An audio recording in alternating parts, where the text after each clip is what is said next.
चलिए दोस्तों, आज इस वीडियो में हम एक क्वेश्चन सॉल्व करते हैं। Find the maximum and minimum element in an array. इसकी लास्ट वीडियो में हमने इसका लॉजिक देखा था, अब हम इसका कोड देखेंगे। तो अभी के लिए हमने एक एरे ले लिया है जिसमें एलिमेंट्स हैं 3, 1, 7, 9, 2। ये अभी के लिए हमने हार्ड कोडेड कर रखा है, बट इंटरव्यू में यूज़र से भी इनपुट लिया जा सकता है।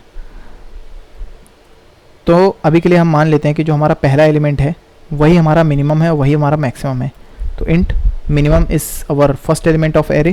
Similarly int maximum equals to our first element of array which is array of index 0।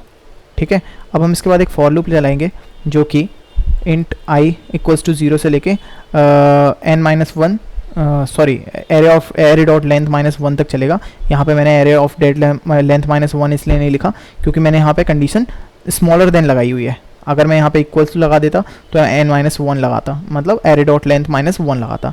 चलिए अब इसके अंदर एक कंडीशन ले लेते हैं। इफ़ जो हमारी करंट वैल्यू है एरे की वो मिनिमम से भी छोटी है, अगर वो मिनिमम से भी छोटी है तो मैं सिंपल सी बात है कि मैं मिनिमम को अपडेट करके उस करंट वैल्यू को असाइन कर दूंगा मिनिमम में, इस करंट वैल्यू को मिनिमम में असाइन कर दूंगा। एल्स अगर वो वैल्यू करंट वैल्यू इस कंडीशन को फॉल्स करती है तो इस कंडीशन में ज़रूर आएगी। तो इस कंडीशन में क्यों आएगी? क्योंकि एल्स इफ लगा रखा है। और अगर इस कंडीशन को फॉलो करती है कि अगर जो करंट वैल्यू है वो मैक्सिमम से भी बड़ी है तो हम क्या कर देंगे, उस केस में हमारा मैक्सिमम को अपडेट कर देंगे और उस वैल्यू को असाइन कर देंगे, जो हमारी करंट वैल्यू है हम उसको असाइन कर देंगे मैक्सिमम में। तो ये दो कंडीशंस रहेंगी जो हमने एल्स इफ में लिया है, if and if else if का केस लगाया हुआ है। अब लोग पूछेंगे क्या हम इसको इफ़ कंडीशन को दो अलग अलग इफ़ कंडीशन नहीं लिख सकते हैं? बिल्कुल कर सकते हैं, बट आप सोचो कि अगर यही कंडीशन फॉल्स हो जाती है तब तो हम इस कंडीशन को चेक करेंगे, लेकिन अगर ये कंडीशन ट्रू हो जाती है तो हम अननेसेसरी एक इफ़ कंडीशन अलग से क्यों टेस्ट करेंगे? क्योंकि इफ़ कंडीशन में दो इफ़ कंडीशन भी कर सकते हैं। जैसे कि अगर मैं चेक करूँ इफ़ दिस कंडीशन है ना, और एक और इफ़ दिस कंडीशन, तो एक बार मैं एरे को चेक करूंगा, करंट एलिमेंट को चेक करूंगा हमारे एरे के, क्या वो मिनिमम से छोटा है, फिर अगली बार फिर चेक करूंगा कि मैक्सिमम से बड़ा है। अगर यही कंडीशन ट्रू हो जाती है कि वो मिनिमम से छोटा है, अगर वो हमें पहला पता चल जाता है कि वो मिनिमम से छोटा है, यही ट्रू हो जाती है, तो अननेसेसरी मैं इस कंडीशन को क्यों चेक करूंगा? क्योंकि वो मैक्सिमम से तो बड़ा नहीं हो पाएगा ना, है ना।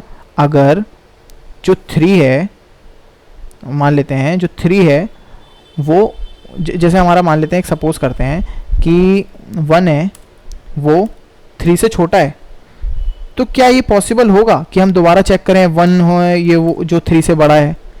ये तो पॉसिबल ही नहीं होगा ना, क्योंकि ये ऑलरेडी अगर ये ट्रू हो गया, अगर ये ट्रू है तो ये तो यहाँ तक चेक करने का कोई सेंस बनता ही नहीं। इसीलिए हमने इसको एल्स इफ केस लिया है कि अननेसेसरी कंडीशन हमें चेक ना करने पड़े। ठीक है, होप यू गाइज आप समझ गए होगे कि मैंने यहाँ पे इफ़ कंडीशन क्यों ले ली, दो इफ़ कंडीशन।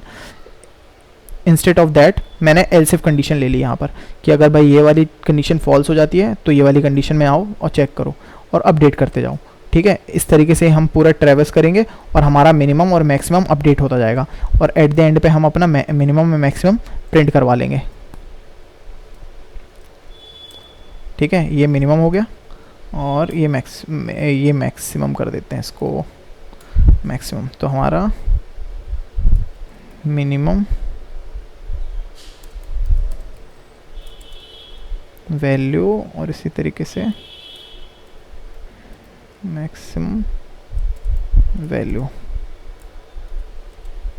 ओके,